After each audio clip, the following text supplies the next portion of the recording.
I am Bill Carter, 70 years old this year. My life has never been glamorous.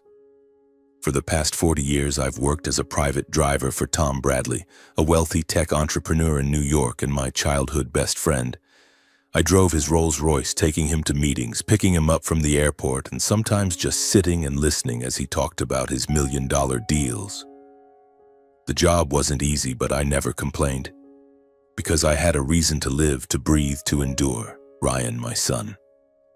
Ryan isn't my biological child. Over 30 years ago, my wife Mary and I adopted him from an orphanage in Brooklyn. He was a scrawny kid with big round eyes, coughing constantly from asthma. His birth parents had abandoned him, leaving behind a sickly child no one wanted. But Mary and I were different. We saw in Ryan a spark, a chance to be parents, to love. We brought him home, cared for him through sleepless nights when he struggled to breathe, and held him when asthma attacks left him trembling. I worked day and night, and Mary took up sewing jobs, all to afford his medicine, hospital bills, and to give Ryan a decent life. We lived in a small apartment in Queens, but I always dreamed of a bigger home for Ryan. I wanted him to have a house, a future, a life where he wouldn't have to worry like we did. Mary and I saved every penny for going vacations and new clothes to set aside money for Ryan's college education. He excelled in school, graduated with an engineering degree, and I was so proud I wanted to shout it to the world. But my greatest joy was when Ryan stood on the graduation stage smiling and called me Dad. In that moment, every hardship, every sacrifice was worth it. Mary passed away 5 years ago from cancer. She left quietly, leaving me with an emptiness I could never fill. I moved into a small apartment attached to Tom's Long Island mansion to make driving him easier and to save money. Every month I sent money to Ryan to help him pay off student loans and support his new life. I didn't want him to struggle, didn't want him to face the hardships I did. But deep down, I knew I was also trying to fill the loneliness since Mary's departure. I'm old now, with white hair and a stooped back, but my heart still beats for Ryan. He's the reason I wake up every morning, the light in my darkest days. I've never told him he was adopted. To me, Ryan is my flesh and blood, my everything, and I've done all I could to give him a better life than mine. 10 years ago, Mary and I decided to buy a house for Ryan. He had just gotten engaged to Emma, a beautiful but sharp-witted girl, and we wanted to give them a solid start. We found a small house in New Jersey, 3 bedrooms with a lush green backyard, perfect for Ryan and Emma to build their family.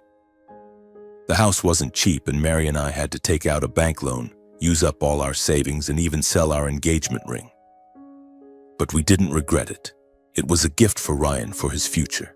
Time passed, Ryan and Emma got married and moved into the new house. Mary and I kept working, paying off the bank loan and sending money to support them. Every time I visited, I saw Ryan happy, the house filled with laughter. I thought I had done the right thing, but sometimes I noticed Emma's gaze. She looked at me as if I were just a driver, a hired hand, not Ryan's father. I brushed it off, thinking it was just my imagination.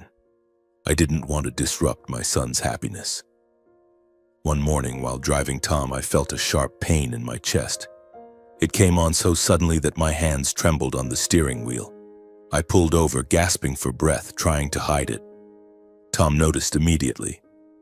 "Bill, are you okay? You look pale." I forced a smile, saying I was just tired, but I knew something was wrong. The doctor confirmed I had a heart condition.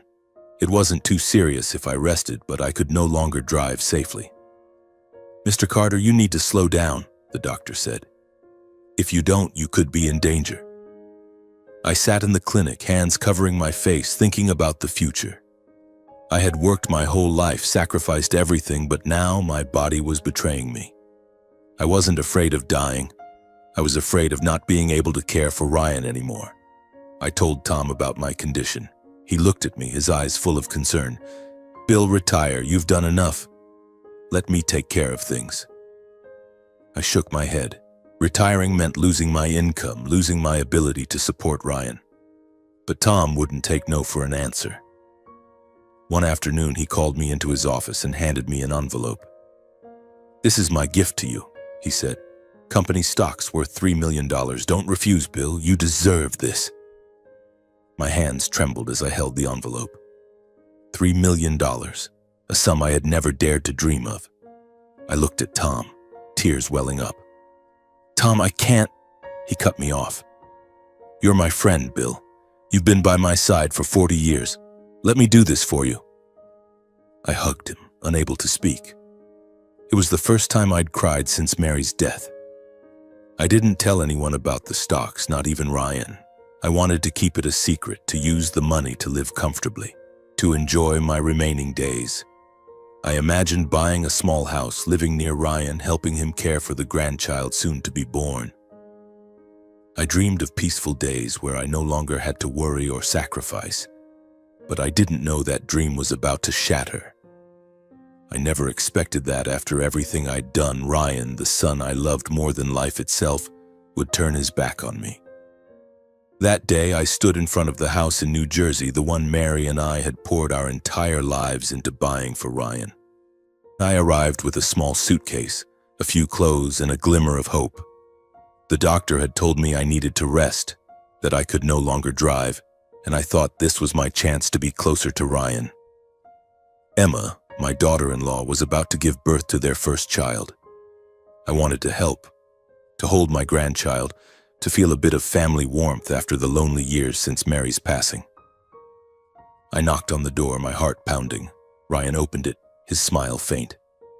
"Dad, what are you doing here?" His voice lacked the warmth I had hoped for. I took a deep breath, trying to stay calm. "I've retired, Ryan. My health isn't good. I want to stay here for a while to help you and Emma with the baby." I waited for a hug, a word of welcome. But Ryan just looked at me, his brows furrowing. "Wait a moment, let me talk to Emma." He closed the door, leaving me standing on the porch, my suitcase at my feet. The October wind was bitterly cold, cutting through my thin jacket. I heard whispers inside, Emma's sharp voice, Ryan's quieter one, as if he were trying to persuade her. Then the door opened, but it wasn't Ryan. It was Emma, wearing a maternity dress, hands on her hips, her eyes icy. "Dad, Bill, we don't need help," she said bluntly. "The baby will have a professional nanny. You don't need to stay here." I was stunned but forced to smile. "Emma, I don't want to be a burden. I just want to be near family, to help however I can." But Emma cut me off. "Dad, let's be honest. You're a driver, not a nanny. We need you to work, to earn money, to provide financial support. Staying here would just be an extra burden." My chest tightened, not from my heart condition, but from Emma's words. Driver, burden. Those words sliced into me like a knife. I had sacrificed my entire life for Ryan, for this house, and now I was seen as useless, unwanted. I looked past Emma and saw Ryan standing behind her, head bowed, silent. "Ryan," I called, my voice trembling. "What do you think?" He looked up, his eyes avoiding mine. "Emma's right, Dad. You retired too soon. Right now, we need money more than your presence." I turned away, not wanting them to see my tears. I dragged my suitcase and walked down the path to the street. I had no home of my own, nowhere to go, but I'd rather sleep on the street than stay where I was despised. That night, I returned to the small apartment attached to Tom's mansion, lying in bed, staring at the ceiling. The image of Ryan, head bowed, silent, haunted me. He had changed, or perhaps I had never truly understood my son. A few days later, I received a message from Emma. It wasn't an apology, but a demand. "Dad, find a job. We need money to buy a new car for the baby." I read the message, my hands shaking. I called Ryan, hoping for an honest conversation, but the person who answered was Emma's mother, Linda, a prominent lawyer in Manhattan. "Mr. Carter," she said, her voice cold as stone. "Ryan's busy. I'm speaking on his behalf. You should find a job, or better yet, move into a nursing home. Don't bother our family." I was speechless. Nursing home. They wanted to cast me aside as if I were an old, useless piece of furniture. I hung up, my heart aching, not from my condition, but from the harsh truth. My son's family didn't need me. I tried one more time. I refused to believe that Ryan, the son I loved so dearly, could truly turn his back on me. I drove to New Jersey despite the increasingly frequent chest pains. I wanted to look into Ryan's eyes to hear him say that he was still my son, but this time things were even worse. Ryan opened the door, his eyes filled with irritation. "What are you doing here again, Dad? I've made it clear." I took a deep breath, keeping my voice steady. "Ryan, I have nowhere else to go. I just want to be near you, near my grandchild. I'm not asking for anything." But Ryan cut me off, his tone harsh. "Dad, enough. You retired, you have no money, and now you want to mooch off us? You're a driver. What can you even contribute? Go find a job or move to a nursing home. Don't embarrass us." I stood frozen, as if slapped across the face. Mooch. Embarrass. Those words echoed in my mind, tearing my heart apart. I looked at Ryan, searching for any trace of the little boy who once held my hand, who called me Dad with a radiant smile. But that boy was gone. In his place stood a stranger, swayed by the pressures of Emma and her mother, Linda, blinded by ambition and contempt. "Ryan," I said, my voice choking, "have you forgotten everything your mother and I did for you? This house, your tuition, everything, and you promised to take care of me." Ryan scoffed, a cold laugh I'd never heard from him before. "Promised? Don't be delusional, Dad. This house is mine legally. You have no claim here. Just go. Don't make things worse." I turned away, tears streaming down my cheeks. I didn't want Ryan to see my weakness, but my heart felt shattered. I drove back to Long Island, my mind blank. That night I opened the safe and took out a document. It was the contract Ryan had signed 10 years ago when we gifted him the house. I still remember that day vividly, when we finalized the paperwork to put the house in Ryan's name. When he held the keys in his hand, his eyes sparkled as if they contained the entire sky. "Dad, Mom, I don't know how to thank you," he said, hugging us tightly. I smiled, patting his shoulder, but a faint unease stirred in my heart. Back then, Ryan was still so young, impulsive, and naive. I feared he might not fully grasp the value of what we had done for him. Mary shared the same concern. She gripped my hand tightly under the table, whispering, "Bill, we have to make sure Ryan doesn't forget what his parents have done for him." I nodded silently. We didn't want him to take our gift for granted, or to forget the years we had sacrificed for him. I proposed a separate contract. Not because I distrusted Ryan, but because I wanted him to understand responsibility. The contract required Ryan to care for Mary and me in our old age. If he failed to do so, ownership of the house would revert to me. The terms were clear, drafted by a lawyer and properly notarized. I explained to Ryan, "Son, your mom and I don't ask for much. Just that you remember us, that you take care of us when we need you. That's all." Ryan nodded, signing without hesitation. "Dad, I promise I won't let you down." He smiled, and I believed him. I believed in my son's promise. The contract was stored safely in my safe. I never thought I'd need to use it, but I kept it as a reminder, a final safeguard for Mary's and my sacrifices. I had given Ryan everything, and all I asked was that he keep his word. The words on the paper were still clear, Ryan's signature still intact, the promise to care for me, the commitment to not be unfilial. I clutched the document, a mix of anger and pain surging within me. Ryan had betrayed me. He had broken his promise, and he had broken my heart. I thought of Mary. How heartbroken she would be if she were alive to see Ryan like this. I thought of the years we worked ourselves to exhaustion, the nights I stayed awake worrying about Ryan, the times Mary sewed until her fingers bled to save money. All for what? Contempt and ingratitude. I couldn't let it end like this. Not for my sake, but for Mary, for our sacrifices. I called an old lawyer, the one who had helped draft the contract. "Mr. Carter," he said after hearing my story, "your contract is ironclad. If Ryan has violated it, you can reclaim the house, but are you sure? He's your son." I paused, looking at a photo of Ryan and me from when he was young, when he hugged me with a beaming smile. "He was my son," I said, my voice trembling. "Not anymore." I decided to sue Ryan, Not because I wanted the house, but because I wanted him to understand kindness is not something to be trampled on. I gathered evidence, messages from Emma and Ryan, neighbors' testimonies about how they treated me, bank statements showing the loan payments for the house. Each piece of evidence felt like a stab, but I didn't stop. I had sacrificed my entire life for Ryan, and now I had to protect my own worth. Deep inside, a quiet pain lingered. Ryan wasn't just my son, he was the child I chose, the child I loved despite everything. But he chose to betray me. And now, I would show him the consequences of his ingratitude. 2 weeks later, I stood in a courtroom clutching the old yellowed contract that had aged with time. The New Jersey courtroom was packed that day, filled with unfamiliar faces, but my eyes were fixed on one person, Ryan, my son. He sat across the room, shoulders slumped, his gaze avoiding mine. Beside him was Emma, her lips pressed tightly in tension, and Linda, her mother, dressed in an expensive suit, her face cold and sharp, her eyes like daggers.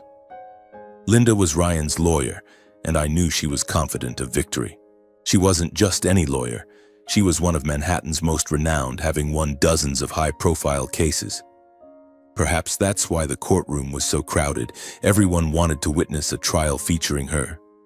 But I wasn't afraid. I had the truth on my side, and I had Mary in my heart, urging me to be strong. My lawyer, Mr. Harris, stood up, his voice calm but incisive. Your Honor, Mr. Bill Carter sacrificed his entire life to buy the house in New Jersey for his son, Ryan Carter. He required Ryan to sign a contract pledging to care for his parents in their old age in exchange for ownership of the house. This contract was legally notarized. However, Ryan has violated this commitment, refusing to care for his father, insulting and belittling him. We request that the court revoke Ryan's ownership and return the house to Mr. Bill Carter. Mr. Harris presented the evidence one by one. The contract bearing Ryan's signature, bank statements showing the loan payments Mary and I struggled to cover for 10 years, text messages from Ryan calling me a freeloader, and neighbors' testimonies recounting how Emma and Ryan had driven me away. Each piece of evidence was like a knife, not only cutting into my heart but also chipping away at Linda's confidence.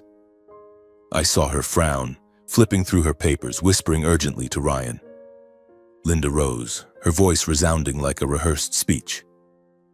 Your Honor, Mr. Carter is exploiting an outdated contract to strip his son of his rightful property. Ryan has lived in this house for 10 years, renovated it, and paid its taxes. Mr. Carter has no right to reclaim it over minor family disputes. Furthermore, as a driver, he lacks the financial means to maintain the property. His claim is unreasonable and driven by vengeance. My hands clenched, my face burning with anger. Minor disputes. Linda had no idea about the sleepless nights I spent worrying for Ryan, the days Mary sewed until her fingers bled to save money, or the heart pains that made me think I might die. I wanted to stand and shout at her, but Mr. Harris placed a hand on my shoulder, shaking his head. Let the court decide, Bill. The trial lasted 3 days, each one a battle. Linda tried to argue that the contract was invalid, claiming I had gifted the house to Ryan without conditions. But Mr. Harris countered every point, highlighting the contract's clear terms, its legal notarization, and Ryan's unfilial behavior. An unexpected witness appeared.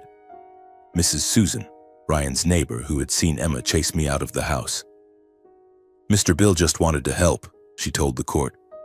But Emma and Ryan treated him like a stranger. I heard Ryan call him a failure. It was shameful. I watched Ryan as Mrs. Susan spoke. He stared at the floor, his hands gripping the chair tightly.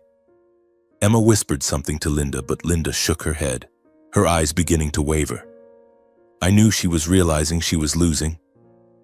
On the day of the verdict, the judge, an older woman, looked directly at me. Mr. Carter, she said, I see in you a father who sacrificed everything for his son. Your contract is clear and the evidence is compelling. Ryan Carter has violated his commitment to care for his father when he needed it most. The court hereby revokes Ryan Carter's ownership of the house in New Jersey and transfers ownership to Mr. Bill Carter. The gavel struck, shattering the tense silence. I sat there, tears streaming down my cheeks. It wasn't about reclaiming the house, it was about defending my worth, Mary's worth, and the years we lived for Ryan. I glanced at Linda. She stood frozen, her face pale, clutching her briefcase. Ryan buried his face in his hands, his shoulders trembling. Emma gripped his arm, her eyes blazing with anger, as if blaming the world. As I left the courtroom, I heard Linda shouting at Ryan in the hallway. "You made me look like a fool, a simple case, and I lost because you couldn't keep your mouth shut." I didn't look back. I stepped into the sunlight, taking a deep breath, feeling lighter for the first time in months. But the pain in my heart lingered. Ryan hadn't just lost the house. He had lost me. The house in New Jersey is mine now, but I don't want to live there. It holds too many memories.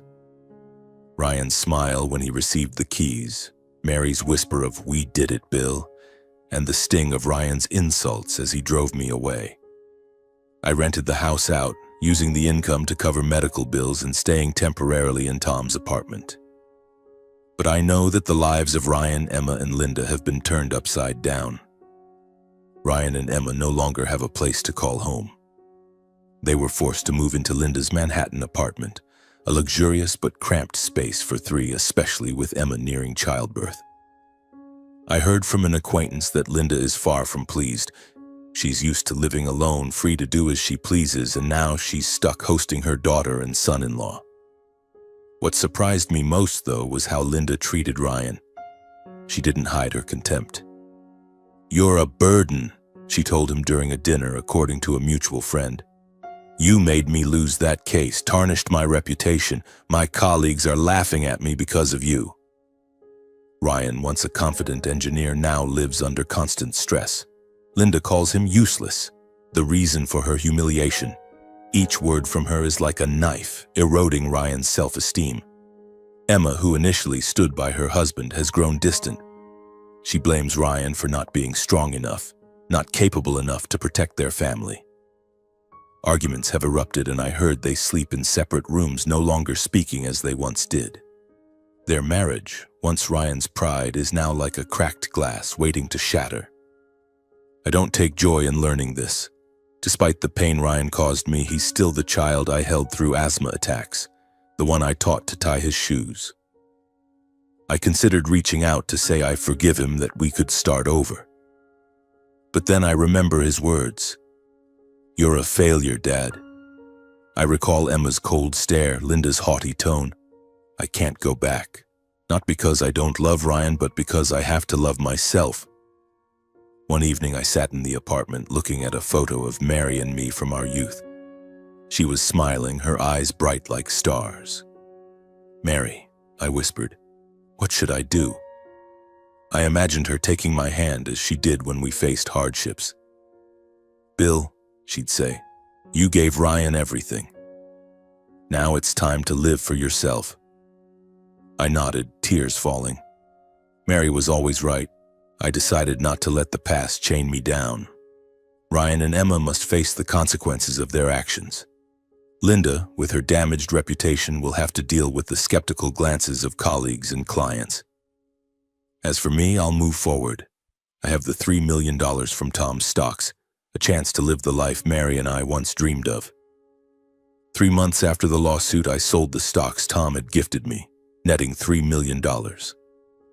I used $1.5 million to buy a seaside villa in the Hamptons. Every day I stand on the balcony watching the waves crash against the white sand. My new villa is nestled among green trees, sunlight streaming through the glass windows, illuminating the rooms. It's not ostentatious, but it's enough to give me the peace Mary and I always longed for. Each morning I brew coffee, sit listening to the waves, and for the first time in my life, I live for myself. Buying the house wasn't easy. I'm no expert in real estate, and my heart still aches when I think of Ryan. But Ethan, Emma's younger brother, helped me. He's a young, enthusiastic real estate agent, completely unlike his sister. Ethan took me to view properties, patiently explaining everything from property taxes to heating systems. "Mr. Bill," he said with a smile, "this house was made for you. You deserve it." I looked into Ethan's eyes and saw a sincerity I couldn't find in Ryan or Emma. I nodded, signed the contract, and began a new chapter. I didn't expect Ethan to inadvertently shake up Ryan's life. One evening, when I invited Ethan to the villa to thank him, he shared that he'd slipped up while talking to Emma. "I was just bragging about selling a beautiful Hamptons villa," Ethan said, his voice tinged with regret. "I didn't know she'd ask for details. When I said it was sold to you, Emma was stunned. Then she told Ryan, 'I'm sorry, Mr. Bill, I didn't mean to.'" I looked at Ethan, my heart heavy. I hadn't wanted Ryan to know about the villa, to know I was living better than ever. But now, the secret was out. I imagined Ryan hearing the news, his face twisting with bitterness, realizing that the father he called a freeloader now owned a seaside villa, living a life he could never touch. I didn't feel joy or sorrow, I just felt empty. Ryan had chosen his path, and now he had to face the consequences. A few days later, I received a call from an unfamiliar number. It was Ryan. I hesitated, my finger hovering over the screen. Part of me wanted to answer, to believe he was calling to apologize, to mend our broken bond. But another part, the part scarred by his insults, reminded me to stay strong. I didn't pick up. Ryan left a voicemail, his voice trembling. "Dad, I heard about your new house. I want to see you, please." I listened to the message 3 times, my heart aching. But I didn't call back. Not because I was angry, but because I knew. Ryan wasn't sorry, he was just desperate. Ethan later shared that Ryan was living in hell. Linda, Emma's mother, relentlessly mocked him, calling him a failure for losing the house, for losing his dignity. Emma, now a mother to their newborn, grew even more distant, blaming Ryan for not being able to provide for their family. Ethan said Ryan was close to breaking, drinking heavily, and constantly fighting with Emma. I listened, my heart heavy. I had once dreamed of a happy family for Ryan, but now he was left with only loneliness and regret. I turned back to the sea, the waves still crashing steadily. I thought of Mary, of the nights she held my hand, saying we'd overcome any hardship for Ryan. But now I realized I couldn't save Ryan from himself. I had given him everything and he threw it away. This villa, this new life is my reward, not my revenge. But I know for Ryan it will be a deep, piercing wound. One afternoon, as I was painting on the terrace, a new hobby I'd taken up to soothe my soul, the doorbell rang. I wiped my hands and descended the stairs, thinking it might be Ethan or a delivery person. But when I opened the door, I froze. Ryan stood there, his hair disheveled, eyes sunken with dark circles, his shirt wrinkled. He looked at me, his lips trembling. "Dad," he said, his voice hoarse. "I'm sorry, I was wrong, please. Give me a chance." I stood still, my hand gripping the doorknob tightly. The image of young Ryan, frail and wheezing from asthma, flashed in my mind. But then I remembered the Ryan of today, the one who called me a failure, who let Emma and Linda humiliate me. "Ryan," I said, my voice colder than I intended. "What do you want?" He stepped forward, his eyes red and teary. "I can't take it anymore, Dad. Linda treats me like garbage. Emma, she doesn't love me anymore. I've lost everything, the house, my family, my self-respect. I know I was wrong for treating you badly. Please help me. Let me stay here or give me some money. I promise I'll change." I looked at Ryan, my heart feeling as if it were being squeezed. Part of me wanted to hug him, to say everything would be okay, that I was still his father. But another part, the part that had endured his betrayal, reminded me that Ryan's apology wasn't born of love but of desperation. I took a deep breath, stepped outside, and closed the door behind me. "Ryan," I said, "you had your chance. You promised to take care of me, but you chose to turn your back. Now you want me to save you, but I can't, not because I don't love you, but because I have to love myself." Ryan fell to his knees, clutching my legs, sobbing, "Dad, I'm begging you, I have no one left." I wanted to lift him up, but I stood still, tears rolling down my cheeks. I knew if I gave in, I'd sacrifice again, putting Ryan above myself. And I couldn't do that anymore, not after everything. I looked into Ryan's eyes, my voice trembling but resolute. Ryan, there's something you need to know. You're not my biological son. Your mother and I adopted you from an orphanage in Brooklyn when you were a baby, sick with asthma, abandoned by your birth parents. I loved you as my own, sacrificed my entire life to give you everything. But you betrayed that love. You may not owe me blood, but you owed me a promise. And you broke it. Ryan looked up, his face pale as if I'd struck him. I'm adopted, he mumbled, his voice breaking. I nodded, tears falling. Yes, but to me, you were always my son, until you chose not to be. I turned back into the house, closed the door, and didn't look back.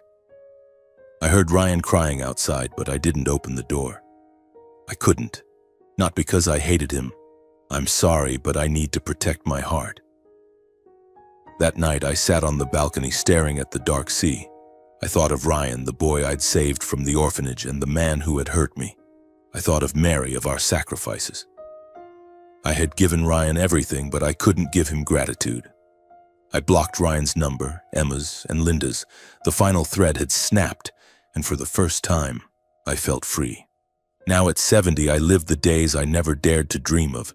Painting, playing golf, joining a community club where I've made new friends. They call me Bill, the sea painter, and I laugh, my heart light. I no longer have contact with Ryan, Emma, or Linda. The truth about Ryan's adoption severed the last tie. I don't hate him. I only regret that he didn't cherish what Mary and I sacrificed. Once at the golf club, a friend asked, "Bill, do you regret adopting Ryan?" I looked out at the sea, remembering the smile of young Ryan the day I brought him home from the orphanage. "No," I said, smiling. "I don't regret it. I only wish I'd protected my own worth sooner." Mary remains in my heart. Every night I look at her photo on the table and whisper, "Mary, I did it." I imagine her smiling, holding my hand as she used to. I've learned that kindness shouldn't come at the cost of self-destruction. I gave Ryan everything, but now I choose myself. Today I received an invitation to a community art exhibition. My painting of the sea has been chosen to hang in the center. I stand before the mirror, adjusting my suit jacket, smiling at the silver-haired man looking back. He's no longer the driver who slaved for his son. He's Bill Carter, a man who found happiness in the simple things. The sea still crashes outside, steady and endless. I step out of the house, breathing in the salty air. My new life begins here, and this time I'll live for myself, for Mary, for the dreams we once forgot. I close the door, my heart at peace. My journey at last has found its shore.